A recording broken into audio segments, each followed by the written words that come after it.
All right, my friends, we are ready for some headlines.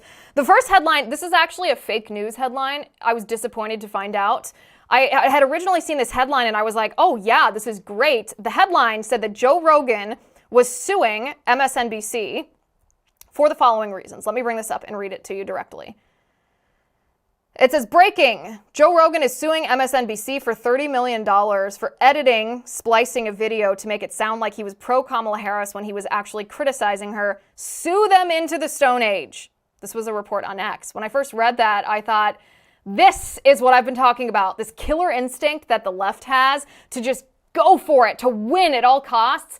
The right doesn't have that. Even though we have the opportunity to, for example, sue MSNBC if they deliberately misrepresent our words.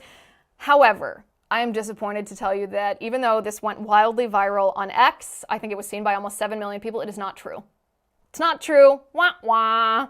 Not true. Joe Rogan should actually sue MSNBC if they did this, but I don't know if they even did this. It is just plain old fake news. That's the first headline. The second headline, the Biden-Harris administration released at least 99 illegal aliens into the United States, in our neighborhoods, our cities, our states, who are on the terrorist watch list. This is reported by theblaze.com. The House Judiciary Committee published a report Monday that stated that Border Patrol agents stationed at the southern border encountered 250 illegal aliens on the terrorist watch list between fiscal years 2021 and 2023. According to the committee, the DHS recently told Congress that it had released at least 99 individuals on the terrorist watch list into the U.S. Well, doesn't that make you feel safe? Don't you just wonder when you hear a report like this where these people are right now? Where these terrorists are right now? Are they hiding out somewhere? Like, did they get an apartment? Are they in a hotel? Are they traveling on our airplanes? What are they doing? Are they waiting for the word to stage an attack against us? Why haven't we faced a terror attack? Are they all just quietly waiting for the moment? Do we have eyes on them? Does the Border Patrol know where they went? Does the FBI know where they are? Or is the FBI too busy labeling people that are traditionally Catholic as domestic terrorists? Because you got to wonder if this many people, at least 99, and that's just the ones that Border Patrol knows of. This doesn't count, I suppose, the people who crossed the border on the terrorist watch list and weren't apprehended by Border Patrol or ICE. Where are they? And what are they doing? And wouldn't you love if Kamala Harris was asked this question? Since she is the border czar, she is presiding over the border, this is her responsibility. If there ends up being a debate between Donald Trump and Kamala Harris, Donald Trump should ask her that very question. All right, our next headline, the now disgraced former director of the U.S. Secret Service, Kimberly Cheadle, you remember her, wanted to destroy the cocaine evidence that was found in the White House. This is from Real Clear Politics. Former Secret Service Director Kimberly Cheadle and others in top agency leadership positions wanted to destroy the cocaine discovered in the White House last summer. But the Secret Service, Forensics Services Division, and the Uniform Division stood firm and rejected the push to dispose of the evidence.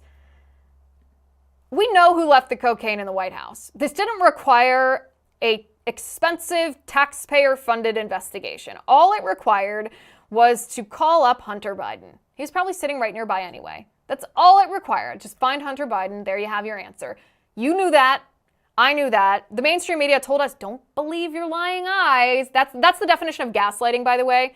Gaslighting means trying to tell someone that they're crazy for what they say, what they believe, or what they see. That is exactly what the mainstream media and the left did. They told us, well, that's really unfair. That's not obvious. Everyone's innocent until they're proven guilty. Yeah, it was Hunter Biden's cocaine. I can tell you that. Kimberly Cheadle wanted to destroy the cocaine instead of investigating it. Well, this kind of gives us a little more idea about why exactly the Secret Service is in such shambles that they failed at their one job to protect the President of the United States from assassination. I don't think that merely losing her job, now being the former director of the Secret Service, is enough. I think this woman deserves to go to jail. The next headline today is 89-year-old pro-life activist speaks out ahead of a high-stakes trial. You guys remember this story. there is a law on the books called the FACE Act. And this law is, I would argue, wildly unconstitutional as it restricts the free speech of Americans who oppose abortion. But the FACE Act makes it a federal crime if you obstruct any person from accessing an abortion clinic.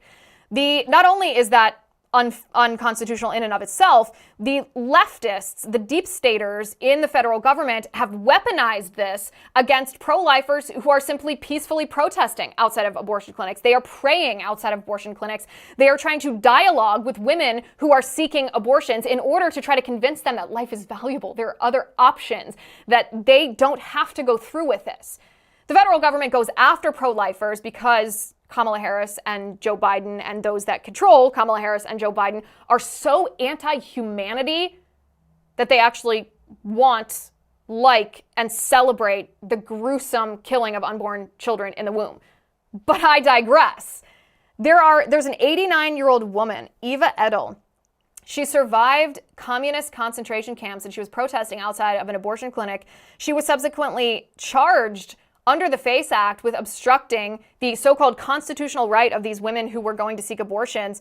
She now faces possibly 10 years in prison for protesting outside of an abortion clinic. And her response to this was, God wins in the end. And if this is not, she's 89 years old.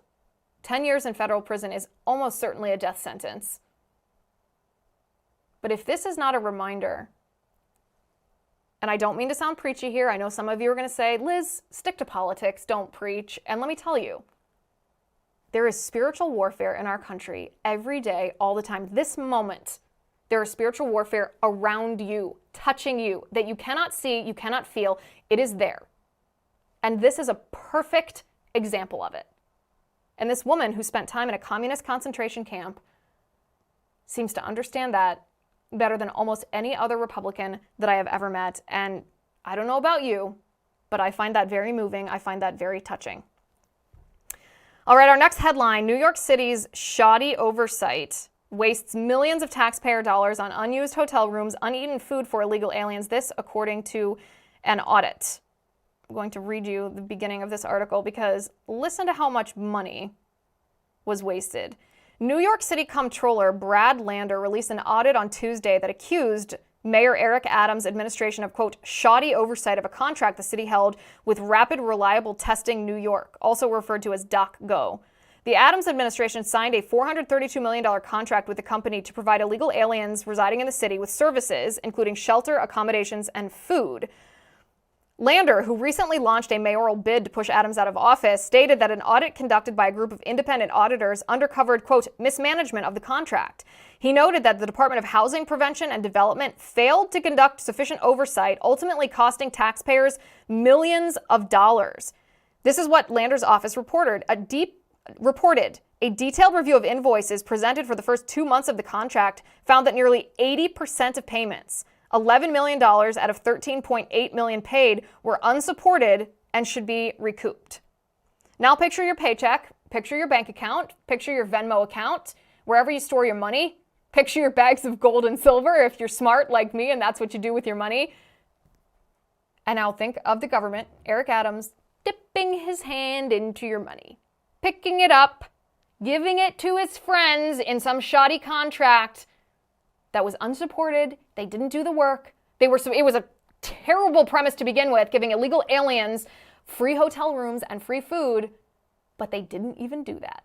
It was wasted and it was mismanaged. This is how you know the Democrats hate you, because they not only are trying to take your money away from you, they not only are supporting an invasion of our country of illegal aliens, they're giving contracts to their friends and they're using your money to pay for it. Of all the nerve.